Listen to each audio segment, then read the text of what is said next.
Hello, everyone. Thanks for tuning in today. I'm Lucas Turner. I'm a reporter here at the Rio Blanco Herald-Times. Today, I am continuing interviews for 2022 elections. Speaking today with Sheriff Anthony Mazzola, who is with me in the studio right now. Thanks for being here. I appreciate it. You're welcome. This will be your, as you mentioned, we talked about this before, your 31st year full-time law enforcement. But technically it's 32 because you started as a you started as a part-time in your first year. Is that all correct? Correct. And you also served in the military starting in 1985. Served for 4.5 years. You were called back in 1991 for Desert Storm. And in terms of law enforcement experience, served in the sheriff's office since 1990 here in Rio Blanco County. Correct. And then served as the chief investigator for 7 years with the district attorney. Yeah, I started off as just an investigator at first and then was promoted to chief investigator. Okay.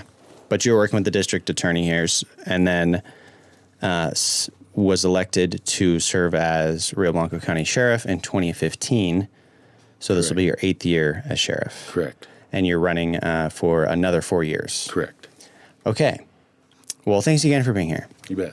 I just wanted to first get into, you've served in law enforcement for 32 years. All of those have been here in Rio Blanco counties. That's correct based on what I just read, right? Correct. Yeah, the district attorney serves 3 counties, Picken, Garfield, and Rio Blanco. So when I was working for them, I really got a taste of the different agencies throughout the judicial district. I mean, doing interviews with multimillionaires up in Aspen, down to normal people like us. So it was really good for my experience to get a taste of that. Okay, so over the course of all that time, eventually you decided that you were going to dive into politics, I guess.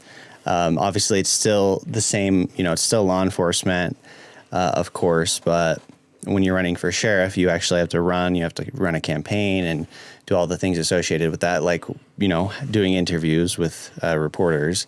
So what kind of motivated you originally to do that? So I've always strived to try to do the best I can. And when working with the sheriff's office, I got to work under some really good sheriffs. I mean, Ron Hilke was the sheriff who hired me.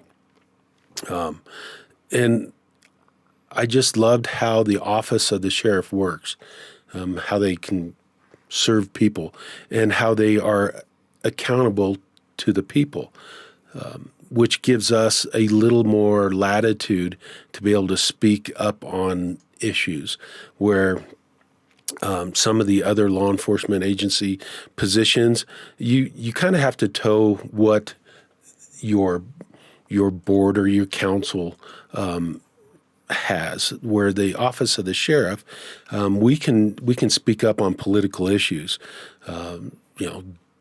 gun issues, law issues, and we can go down and we can talk and not be afraid to speak what our heart says, and be able to represent the people that we serve. So the office of the sheriff is, I wouldn't say it's super political, but there's a lot more latitude that the office of the sheriff has. Okay. And you felt like, I guess there must have been some motivation then to speak up on specific issues then, right? Well, so in 2014, my campaign started to run for sheriff, but I knew well before that I was always wanting to, when the time was right, to run for sheriff. So that's been in my thoughts for many years before, and just working up to that.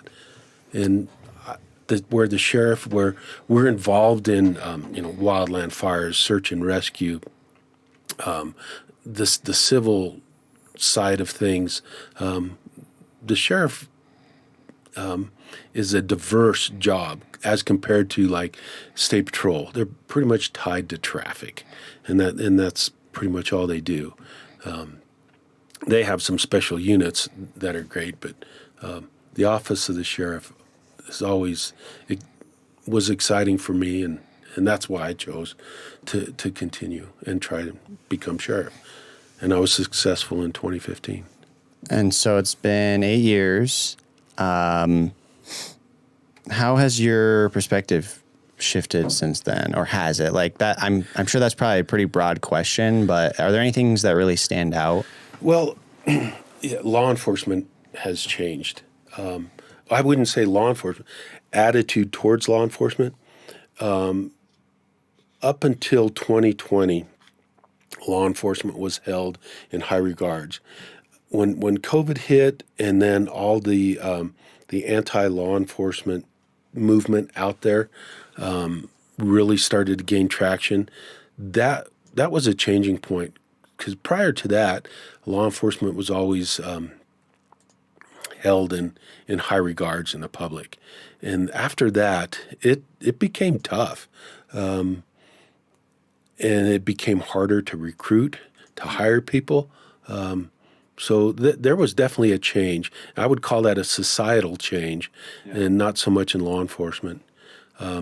Sadly, there's bad apples in any career, and we need to weed those bad apples out, and most of us want that to happen. So, this law enforcement reform, I think, the pendulum has swung a little too far, and we need to bring it back more towards center.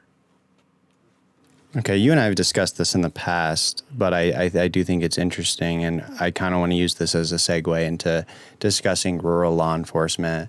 How that differs. Obviously, you've been in this area serving, for your whole career, but I guess there is an interesting dynamic with rural law enforcement as potentially opposed to other places. The first time I ever encountered you was in a class, and you were talking about the spirit of the law and the letter of the law.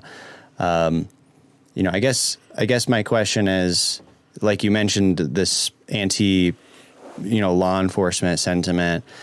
Was there a noticeable shift even out here in terms of the way, like, the attitudes towards people that were, under arrest or that you were just working with in the public? So I say this, there's a reason why we live here.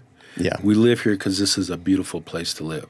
And there's still respect between the citizens and law enforcement.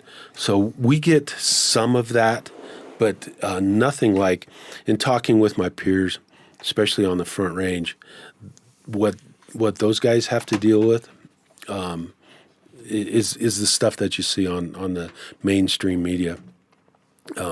Thankfully, here in Rio Blanco County, law enforcement, from State Patrol to Colorado Parks and Wildlife to the PDs to the Sheriff's Office, has maintained that relationship with the community. So we don't see it as much.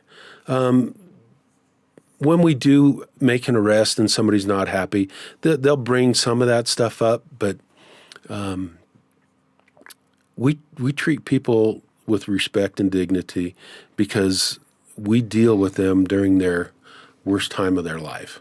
Right. And I tell this to a lot of people that when I was patrolling as a deputy, there's 5 people in this community that I dealt with on a regular basis, and they were always involved. They kept us busy. We'll put it that way. And those 5 people today are now very productive citizens in this community, and I've had them come back to me and say, "Thank you, because when you dealt with me back then, you treated me with respect." And we have to remember that. And those people they support law enforcement, even though at the time, back when I was patrolling, they call you every kind of name they can think of. But you just have to remember that, everybody has good days and bad days. And that is usually when we deal with somebody, it's usually one of their worst days of their lives. So would it be safe to say then that the impacts are more the impacts of such a shift are felt more in this area in terms of the legislative changes? Yeah, absolutely. And when I became sheriff, County Sheriffs of Colorado is our support agency that helps us. We hire a lobbyist. County Sheriffs of Colorado hires a lobbyist, and we work together to try and help with legislation, either to try to get it amended or get different verbiage added to it. And like I said, in 2020 and 2021, those were tough years for legislative here in Colorado. The Liberals ran all three branches, and they were able to get bills rammed through and not really even discuss law enforcement issues with law enforcement. Mm-hmm. They had an agenda, and they crammed it through. That all started with Senate Bill 217, which was a tough bill at first. And thankfully, we were able to get some of that tempered down to where it was halfway doable. Like I said, most of us leaders in law enforcement, we want to get rid of the bad apples.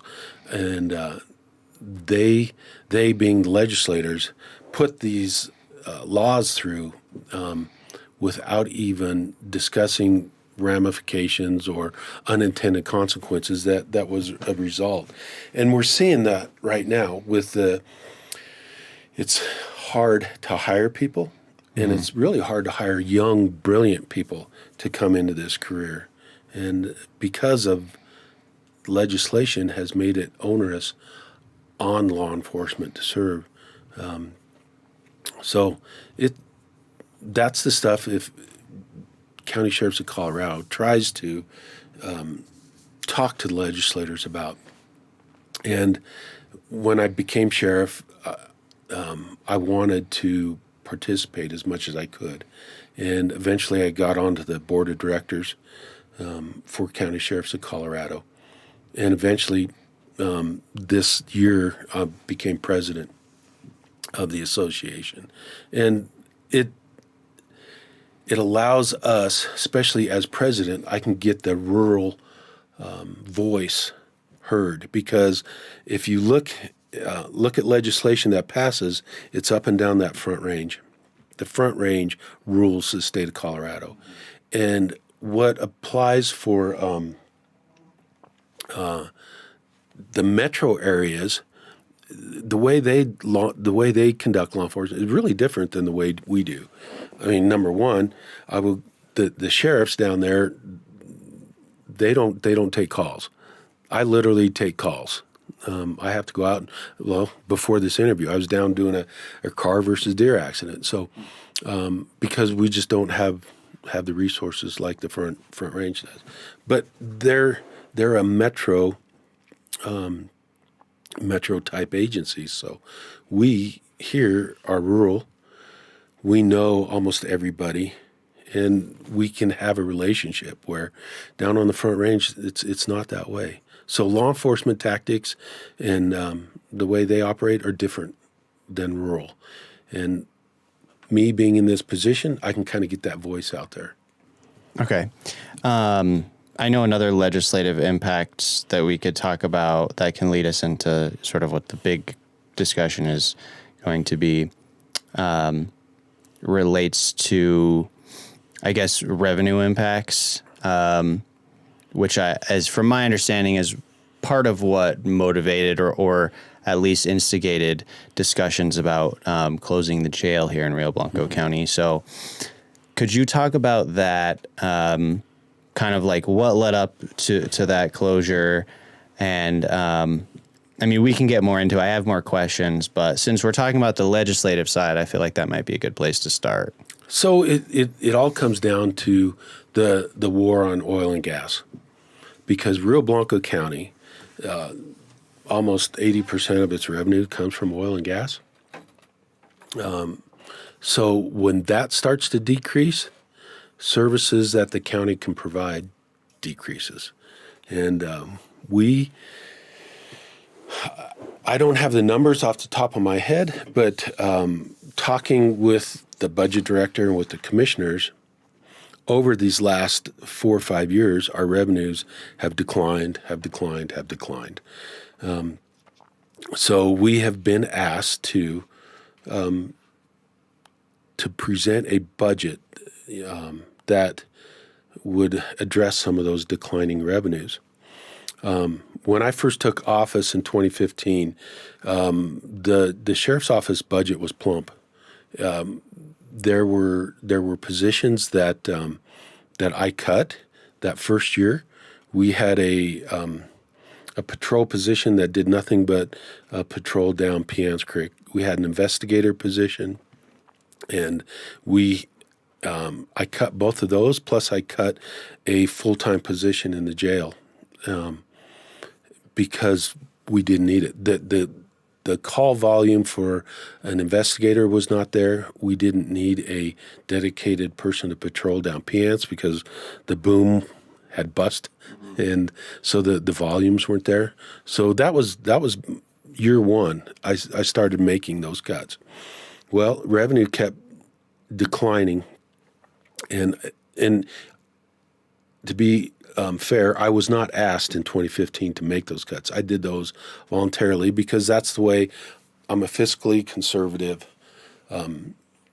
politician, if you want to call it that. And I believe if we don't need it, I don't need to be spending the taxpayer dollars. So I made those cuts voluntarily. And then, like I said, the last 3 or 4 years, the commissioners and the budget director said, revenues are declining. We need to cut more.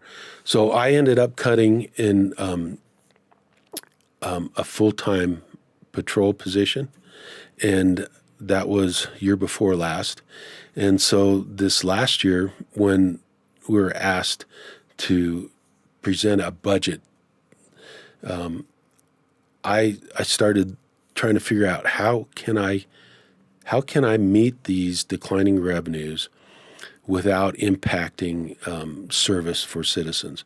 I couldn't cut any more of patrol. Otherwise, the call for service, I wouldn't have deputies to handle that. So I wasn't going to cut another patrol position. The jail was already running as slim as it could be. It takes, for the new facility, it takes 2 people, a minimum 2 people per shift to run that jail. And that's where we were at. We had some part-times that could come in and cover if somebody's on vacation or sick, but we were already down. So I really didn't have any more room to cut. So I started thinking, what could I cut that wouldn't affect the citizens of this county? And I started looking at the jail. And I know there's other counties that are our same class that do not have a jail. And so I started speaking with them. How did they set that up, and how was all that working? So I ended up talking with Moffat County, who's our neighbor to the north, and asked what he thought he could hold inmates for. And he came up with a figure. It was just a little under $60 a day per inmate. Well, if you take what our average daily population has been, and I've got a graph here that kind of goes over the years from 2015 to 2022, what our average daily population was. Maybe I can show it over here, and then you could explain to me what's on there. Here, let me see it. Oh, okay. I can put it on this camera. This is, okay, so you're on one, and then this is on the other. Actually, maybe I should switch to a bigger camera view.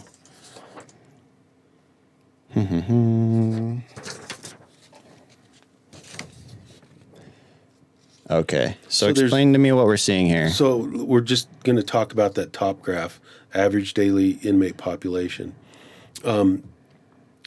Prior to deciding to close the jail, I tried to supplement the budget by bringing in marshal inmates. And where I was getting those from was Mesa County. Mesa County holds marshal inmates, but their jail was full, and so they'd have an overflow. And the marshals came to us and asked if we could hold some inmates. So I was supplementing some of the jail income with the marshal inmates. Well, after the 2020 election, the feds basically quit arresting, and that inmate population started to come down. And so that revenue wasn't helping pay for some of the jail. So that's the two lines. The two lines represents with the marshal inmates, and the blue one is what our local arrests were. So the arrests are going down in both around that same period. Correct. And why is that? So some of that has to deal with legislation, the decriminalization of laws that they've passed, and legislation does not want people in jail. That's really what it boils down to. So, and this is some of the issues we fight at the legislation is decriminalization, just like the whole fentanyl issue this last legislation season.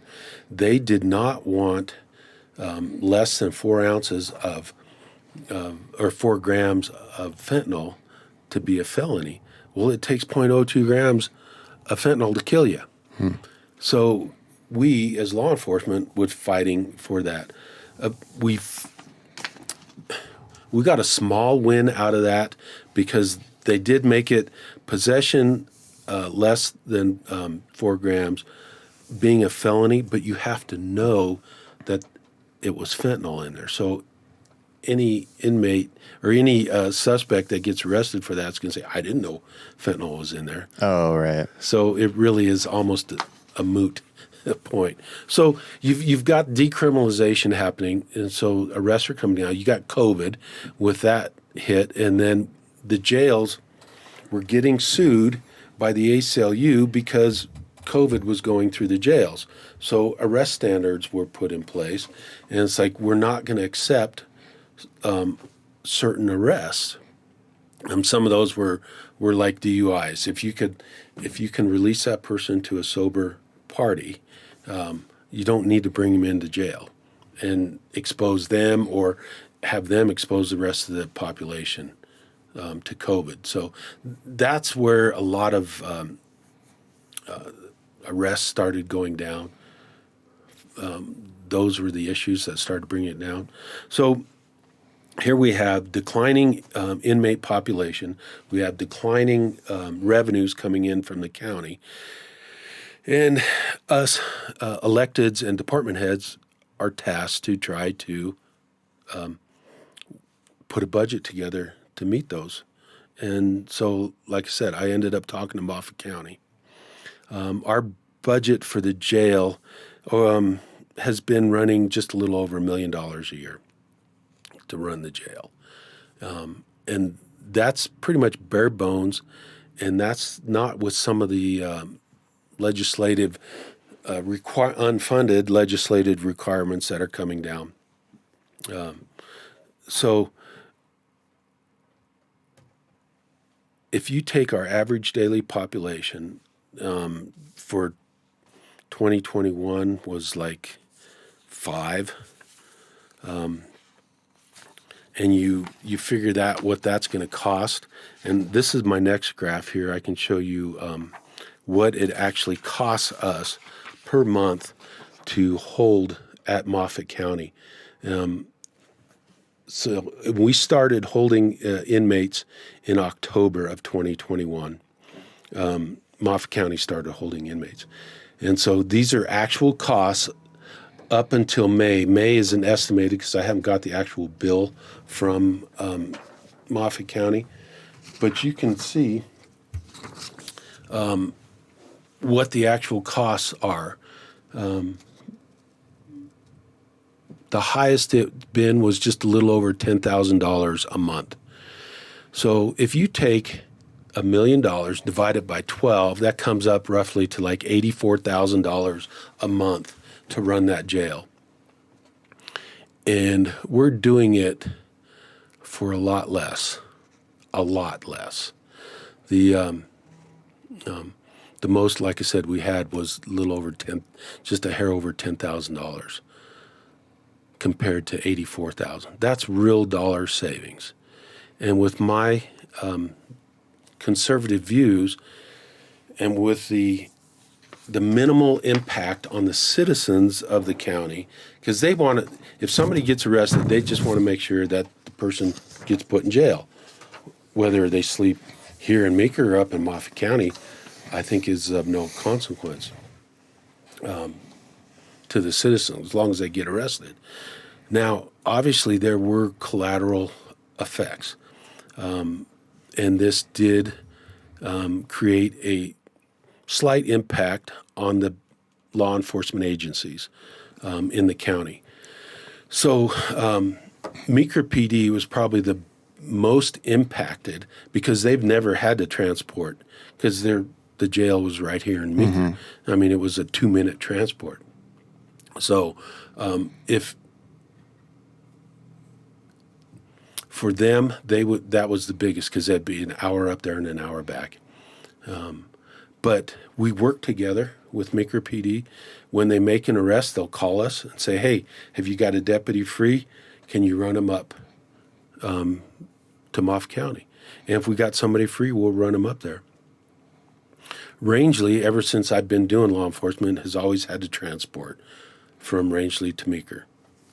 And so for them, now they have to go, instead of to Meeker, they got to go to Craig. So that adds a half an hour per trip. So an hour additional time what they've had to transport. So that's half of what the impact with Meeker would be. And obviously, it didn't set well with Rangeley, and that is obviously my opponent's biggest campaign issue is the jail. But if you look at the revenues coming in and the money going out and the amount of savings, I'm going to be on track to save the taxpayers probably $500,000 this year by holding those inmates up in Moffett County with minimal impact to this, almost no impact to the citizens. And would that be after whatever costs are incurred from housing inmates in Moffett County? Yes. Okay. Yes. I mean, like what that graph showed. I mean, we are on track. I had budgeted for this year to have an average daily population of 7. We're going right now between 4 and 5 is what our average daily population. So we're going to come in under. I'm predicting we're going to come in well under budget. Okay. I mean, just to get into that a little bit more, the optics of closing the jail were generally unfavorable within the community, or maybe that's some people's perception. Why do you think that is? Well, okay. Number one, the building is new, fairly new, right? We moved into that building in 2016. The old jail was 75 years old. There was a need to build a new jail. Thankfully, the foresight of the commissioners at that time had the money to pay cash for that whole justice center. There was no levy. There was no. They didn't borrow the money. They paid cash for that. So, thankfully, we didn't have any bond issues like that to deal with. So, great planning on theirs. Little did they know, or even I knew, that we'd have the whole COVID issue, we'd have the legislation issue, and you see the decline in the inmate population and the decline in revenues for the county, which led to closing the jail. So people were upset. You had a brand new facility, and now we're shutting it down. We're not shutting the entire jail has never been totally shut down. We still use the holding cells, because when an arrest is made, you have to bring them in, you have to fill out the paperwork, you hold them in the holding cell. Well, that's being done. You still have to take the booking procedures. So that part is still operating. The part that is not operating is the cells that they would actually sleep in during the night. So with if there was anything good that came out of COVID, it was the courts went to a video system to where they would do advisements over video. So you didn't have to have them in person. Mm-hmm. And they're still operating that way today. There was a new, and I can't remember the bill, a new law that passed that says every inmate has to be advised within 48 hours. Doesn't matter if it's a holiday or not. So the courts are actually conducting court businesses on Saturdays and Sundays because of this law. And they're doing all that via video.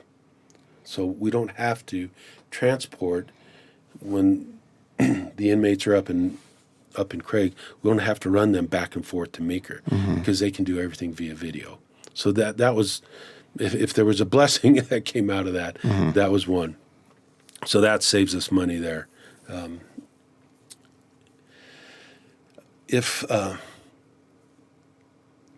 I've been accused of trying to build a kingdom or whatever, and if that was the truth, I would have kept my mouth shut and kept spending the taxpayer dollars instead of looking at how can I save the taxpayers' money.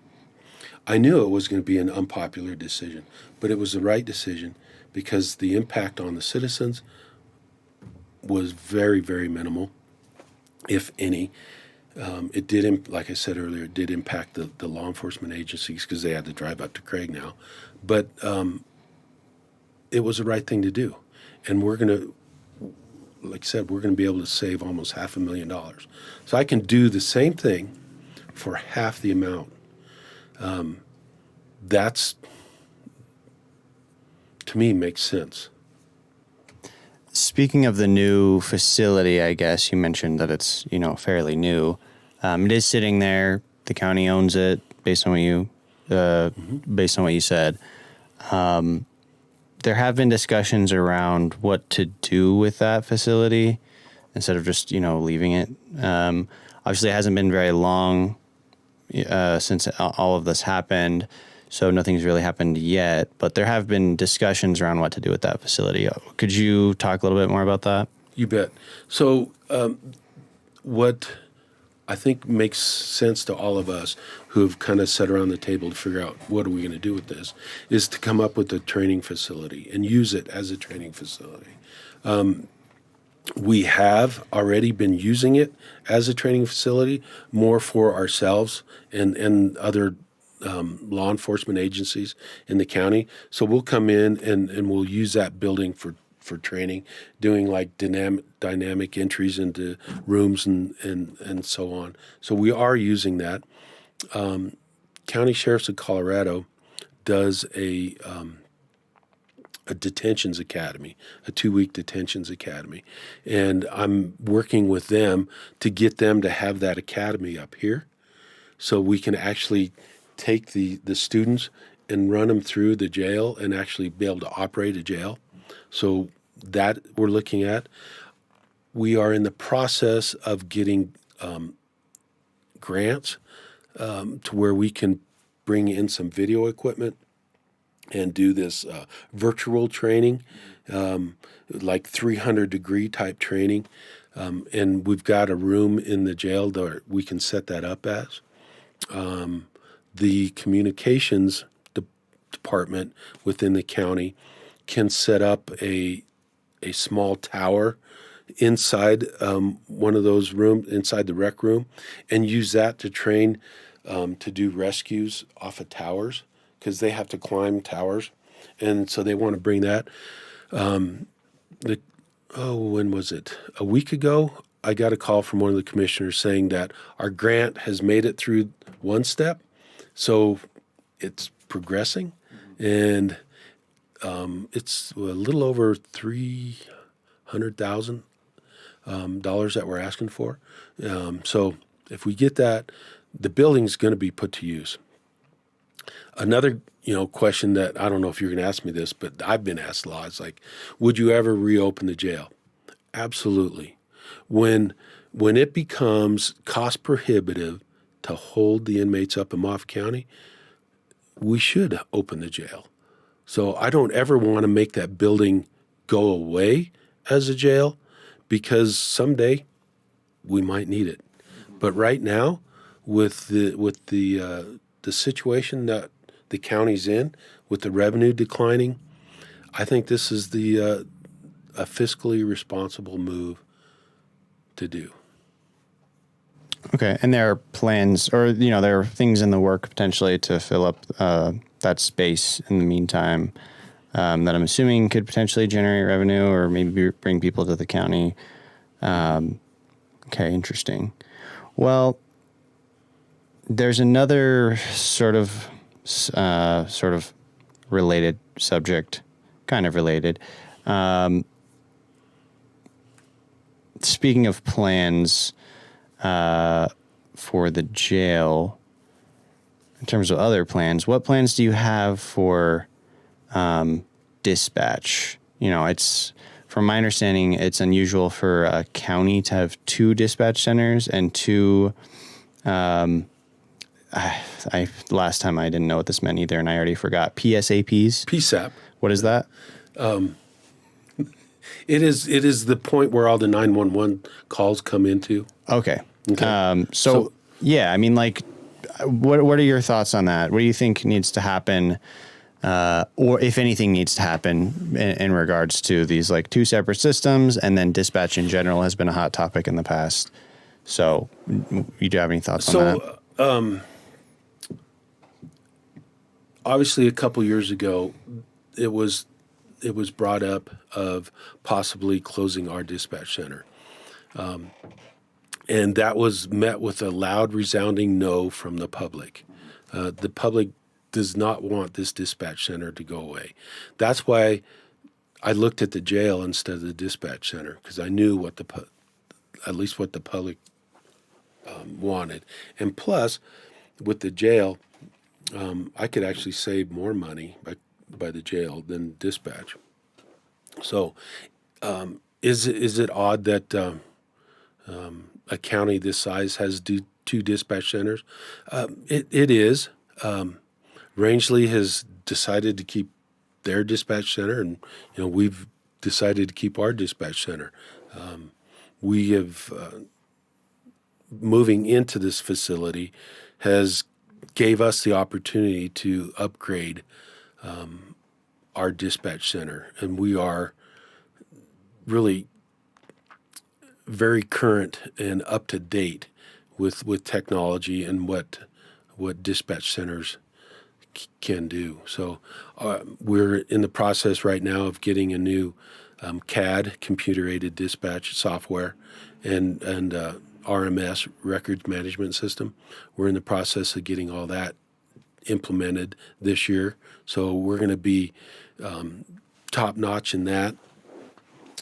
And along with that new CAD and RMS system, we've put mobile units, computer, laptops in all the patrol vehicles. So we can, when a call comes in, the deputy who's out there patrolling can actually see that call come in the same time as dispatch is entering it. We don't have 100% coverage, obviously, within the county, but on most of the main points, we have pretty good coverage, and so they're getting all of that stuff live. And then this last A couple months ago, I'm sure you heard about we had that kidnapping and abduction done, and one of the ranchers upriver was so generous, they donated a lot of money, $275,000 to the sheriff's office, and so we're going to supplement that mobile system inside the patrol vehicles, along with the camera that will obviously do video. Plus, it'll have the software that can read license plates. So when you pull up to do a traffic stop, that camera is looking, and it's gonna read that license plate's number, and the deputy doesn't have to do anything. It's gonna run that plate, and they'll know the information about that vehicle before they even get out of their vehicle. Plus, we use some of that money to buy a couple of new patrol vehicles because supply chain issues have been a problem getting vehicles. And the only way we were able to get these two vehicles was to pay full retail price. But with that donation, thankfully we were able to pick up two more patrol vehicles. So we're going to be state-of-the-art out there on the road. And I'm pretty excited about that. Do you have any, those are some of the things that are like in the works or currently going on. Are there other aspirations that you'd like to talk about for the sheriff's office? Or have we kind of gone over some of them? And we've talked about plans for the Justice Center and what to do there and some of this new technology and updates. Is there anything else that you want to mention in terms of like aspirations for the sheriff's office, if reelected? So if reelected, I will definitely continue on the technology upgrade and get all that taken care of. Probably our biggest challenge is recruitment and going after getting some good people. The current staff that we have, I think, is top notch, and it was the proof of that is during that kidnapping. It was, even though we had Colorado Bureau of Investigation and the Federal Bureau of Investigation helping us on this case, it was the deputies here in this county that solved that case, that put all the pieces together. So we've got a good crew, and I want to continue going down those lines. Okay. So, like, speaking of that, how do you manage? What's your philosophy, or what's your sort of methodology for managing people to combat turnover and interpersonal noise, etc.? Well, like I alluded to earlier, this has been difficult for law enforcement recruitment and retention because of the societal changes and the legislative changes. So we've lost some people. I think every agency has lost some people due to that. They just don't want to work under those environments. So what do? How do we go out and recruit? What I am doing currently is using our staff that we have and giving them the ability to go out and start recruiting, because word of mouth is really the best. And we've got some experienced people working at the sheriff's office. This one gentleman, deputy that works for us, come from the Front Range. He got tired of the metro type policing and came out to work for us. And he expressed an interest in recruitment. So he's tasked with going out there, hitting up all the academies and recruiting from there. So, my leadership style is not a micromanagement. It's like I will let somebody run and I'll give them all the rope they need to get the job done. Okay. That's most of the stuff I have in here. We talked about rural law enforcement, combating turnover, talked about dispatch, the jail. I mean, you and I have already talked fairly extensively about fire since the last, last summer we went and looked out on the oil springs fire. Is there anything you want to mention with that in regards to, managing the sheriff's office? Are you thinking about the future often when it comes to wildfire? Is there, anything that you are concerned about or that potentially you are happy about in terms of the way we manage things here? Is there, I don't know, it's like kind of an open-ended question, but. Sure. First of all, what has made fighting fire in Rio Blanco so successful is the relationships that the sheriff's office has with its federal partners, with Forest Service and the BLM. Because when we get a large fire, the makeup of this county is 76% is federally owned.